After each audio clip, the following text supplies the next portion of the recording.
Pemirsa, warga perumahan Villa Tangerang Elok, Kabupaten Tangerang, Banten, Selasa malam dihebohkan dengan aksi vandalisme bernada kebencian di sebuah musola. Saya berangkat dan setelah sampai lokasi, apa yang saya lihat ternyata banyak coretan pilok. Pelaku vandalisme rumah ibadah di perumahan Villa Tangerang Elok, Kecamatan Pasar Kemis, Kabupaten Tangerang, Banten ditangkap polisi. Pelaku berusia 18 tahun dan merupakan mahasiswa salah satu perguruan tinggi di Jakarta. Sangat shock sebagai tetangga, sebagai warga kita kan. Kita cukup kenal, baik anaknya, orang tuanya, ibunya, adik kakaknya kita kenal banget. Anak yang nurut, makanya diem. Kalau dihitungin juga paling nggak pernah melawan sama saya. Salam para pencari fakta, semoga Anda selalu sehat. Terima kasih selalu menyaksikan Fakta On The Book. Dalam episode kali ini, perhatian tim fakta dan penelusuran tim fakta ada pada kasus Musola Darussalam yang mengalami aksi vandalisme oleh seorang pelaku berinisial S. Kami pun datang ke perumahan Villa Tangerang Elok ini dan kami lihat kondisi setelah memang sudah dibersihkan. Namun yang mengejutkan adalah kesaksian dari para pihak DKM dan juga masyarakat yang memotret aksi vandalisme ini sebagai bentuk perhatian yang mendalam buat mereka. Kita dengarkan seperti apa. Baik Pak Samsu, jadi Pak Samsu pada saat itu ingin sholat asar. Iya benar. Boleh ceritakan mungkin Pak? Pada saat itu saya berangkat dari rumah ingin sholat asar ya. Setelah ingin sholat asar, biasa belum ada yang azan gitu kan. Ya udah, saya berangkat dan setelah sampai lokasi, apa yang saya lihat ternyata banyak coretan pilok yang saya sendiri nggak menyangka gitu. Dan itu Pak Samsu baca apa saja Pak tulisannya? Yang pertama apa saja? Yang pertama di tulisan whiteboard, di papan whiteboard. Saya kafir. Saya kafir. Kemudian terus ada lagi ditunjuk aja Pak apa? Dinding ini juga Bapak boleh jalan di mana Pak? Ya, Islam. Di sini Islam. Di sini apa? Sini tulisannya Islam tidak diridhoi. Islam tidak diridhoi. Iya. Oke, kemudian di sini kan Al-Quran di sini. Paling nggak letaknya saja Pak di mana? Tidak usah dibuka. Gimana Pak? Letaknya di sini. Ini ya maaf ya. Iya, letaknya di situ ya. Baik. Ini dibuka begini, ini di lasban, terus ini disilang. Oke. Oke. Ada berapa Al-Quran Pak yang dirusak milik musola? Ini terus di sini kan ini sudah ya. Ya. Kemudian di sini. Di atas dulu sini Pak, atas tanda salib. Ada apa Pak? Tanda plus. Ini ada tanda plus. Kemudian di sini. Sebelah sini? Di sini bukan Pak. Di sini Al-Quran tuh disobek-sobek, dipotong-potong. Oke. Terus di sini ada tulisan. Kurang saya tulisannya apa ini Pak di sini Pak? Allah dicoret di silang. Begini. Terus Oh maaf, itu lafaz Allah. ya. Terus di sekitar kiri kanan ini sajadah, kain sarung itu dibelah dua. Mereka gelar. Terus Di sini ada potongan ini juga. di sini juga Potongan. ada potongan Al-Quran itu Bertersebar begitu. Oh, disobek-sobek. Terus di sini tadi sudah ya Pak? Sudah. Terus di sini juga ada tulisannya apa itu Pak? Saya lupa juga. Figura tadi ya? Bukan, ini ditulis. Oh ini ada tulisannya, belum ada tahu. tulisan. Saya kira yang tulisan itu sama dengan yang di sosial media itu. Sama ya Pak? Sama. Nah figura yang diambil Di sini. ini yang gambar Ka'bah. Oh, Ada berapa figura Pak? ada dua. Satu di sini. Sini figura Ini kecil. masih ada pakunya ini tempat gantungan figura. Oke. Jadi itu juga dicoret ya? Di gang silang gitu. Di pilok begitu ya? Di pilok betul. Waduh, oke. Untuk bekas segelnya kita juga masih ada. Segel. Ini bekas kita segel masih ada. Ini kita Oke. segel pakai Kayu atau kayu kita segel begini. supaya jamaah nggak masuk ya? Semua biar nggak ada orang masuk. Gitu.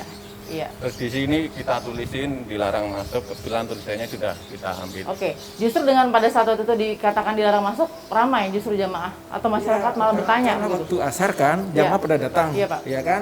Lalu karena kita larang ya udah semua orang pada berdiri di luar dan karena kita sudah berangkat memang kelihatannya udah mungkin ada banyak orang yang datang. Cuma kita kan nggak tahu lagi, kita sudah datang ke kantor polisi untuk melapor. Saya jadi penasaran Pak, ini kan ketika sudah tahu pelakunya, berarti kan di benak Bapak masing-masing sudah ada pertanyaan besar gitu ya.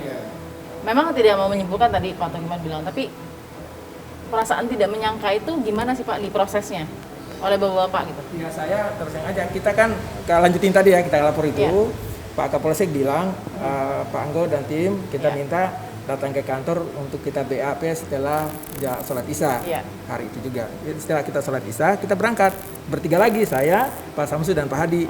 Tiba di kantor polisi itu, kan kita antri itu. Kok agak lama ini kita nggak dipanggil-panggil untuk BAP kan? Nggak lama kemudian, bapak dari terduga ini keluar. Saya tegur, Kaget kita. saya kaget, shock ketika itu dia bilang, anak saya, Pak, saya betul-betul sangat shock sebagai tetangga, sebagai warga kita kan. Kita cukup kenal baik anaknya, orang tuanya, ibunya, adik kakaknya kita kenal banget. Jadi Bapak langsung ketemu sama ayahandanya? Ayahandanya di kantor. Apa Pak komunikasi pertama yang diucapkan Bapak? Ngapain di sini? Katanya, Pak Udin saya anak diberi diminta keterangan. Ngapain saya bilang? Itu. Jadi itu yang betul-betul shock. Gimana orang seperti nggak bisa berkata-kata banyak, saya hanya mengatakan, Pak Kardino ngapain di sini? Kami juga mendalami sosok pelaku dari kacamata sang ibu. Sang ibu dan ayah yang ada di rumah pelaku pada saat itu kami wawancarai, dan kesaksian dari ibu pun sangat menyedihkan. Ia pun merasa sangat menyesal, malu, dan menyatakan permohonan maaf yang sebesar-besarnya pada seluruh masyarakat, khususnya umat Islam yang merasa tercederai dengan apa yang dilakukan oleh anaknya. Ia pun tidak menyangka bahwa anaknya yang rajin beribadah itu pun bisa berubah drastis hanya dalam waktu 3 bulan saja. Kalau kemarin sudah periksa narkoba negatif, COVID negatif kemarin ya, terus atau kejiwaan, cuman hasilnya saya belum tahu kalau itu ya. Ya itu prosesnya begitu, udah di BAP ditanya-tanya begitu. Boleh cerita Bu, pada hari itu apa yang terjadi? Anak saya di kamar sama saya. Itu jam berapa ingat Bu? Jam 3. Jam 3. Nah, oke. Ananda sempat keluar berarti ya? Sempat keluar itu anak saya itu jam 1-an. Memang saya tadi udah cerita, anak saya tuh 5 hari belakangan kemarin itu susah tidur. Tidur paling malam tuh sampai 2 sampai 3 jam. Sampai malam apa itu saya kasih antimo, tapi sama saja. Biar anak saya tuh tidur. Dia stres kan, nggak bisa tidur gitu. Makanya malam kejadian itu saya dengar dia nyanyi-nyanyi. Dengerin musik sambil nyanyi-nyanyi. Terus 3:30 itu bagus dia nonjokin tembok. Stres ini saya nggak bisa tidur. 3:30 pagi? Iya. Stres nih aku nggak bisa tidur nih, aku stres ini. Dikurung terus, nggak bisa keluar kemana-mana, stres aku gitu. Tak diemin saja. Terus mungkin habis gitu dia kalau ke WC kan ke kamar mandi itu pokoknya sampai di bawah HP. Mungkin kamar mandi Pak itu saya kurang tahu ya, pokoknya nonjokin tembok itu.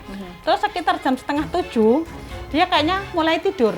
Terus bangun, tak suruh makan, dia hobinya kalau pagi nasi uduk, tak beliin, tak siapin, memang apa-apa tak siapin. Memang nggak boleh keluar ya anak saya itu karena bermasalah.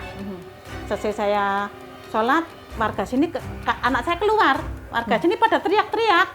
Itu Katon keluar, Bude Katon keluar gitu kan. Panggilannya siapa Bu, maaf? Kalau sama saya kan pada Bude.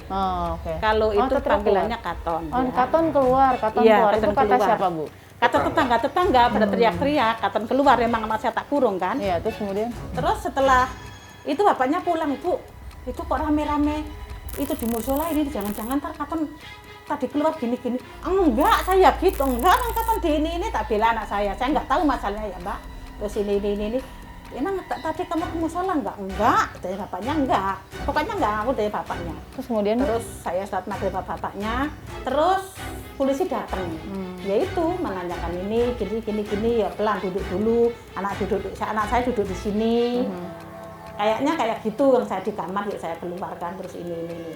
Jadi ditanya ini. Katanya iya. Ya udah kalau bilang iya, sekarang bapak sama ibu semua ke polsek. Gitu. Ini kan kalau orang pada batas normal biasanya tidak punya kondisi, tidak ada kelainan atau gangguan atau lain-lain misalnya, atau tekanan. Mungkin melihatnya, waduh ini sangat tidak bisa ditolerir ya. Iya. Apalagi saya juga nggak terima ya, saya juga umat muslim nggak terima. Nah gimana Bu, itu kan ini anak sendiri, sementara Ibu pasti kalau melihat orang melakukan itu, pasti geram dan lain-lain. Iya, walaupun anak sendiri, kalau anak saya itu normal, saya nggak punya keluhan kayak gini, mungkin juga saya mau diapain ya gimana. Maka anaknya bermasalah kayak gini, ya saya mohon maaf saja sama semua. umat muslim seluruh Indonesia, bahkan dunia, saya mohon maaf sebesar-besarnya atas kelakuan anak saya karena anak saya lagi bermasalah psikisnya. Mohon maaf sekali. Saya mewakili anak saya dan keluarga sebagai ibunya ya Mbak. Tidak ada maksud ya Bu? Satrio anak yang seperti apa sih Bu yang Anak yang nurut, orangnya diam. Kalau dihitungin juga paling nggak pernah melawan sama saya. Kalau ngepel atas itu dia kegiatan dia. Semenjak dia bermasalah itu nggak mau, ibadah nggak mau. Mandi pun udah 7 hari kapan itu nggak mau sama sekali. Sekarang kalau mandi itu tak paksa, tak lepas saja bajunya, tak tuntun, tak guyur, baru mau mandi. Bahkan waktu habis kejadian itu Grab itu, tak mandiin Mbak. Tidur sama saya, dilus-lus dulu. Makan pun tak suapin. Nggak mau makan sendiri. Kami juga berkesempatan untuk melakukan sedikit wawancara eksklusif yang kami dapatkan dengan pelaku berinisial S.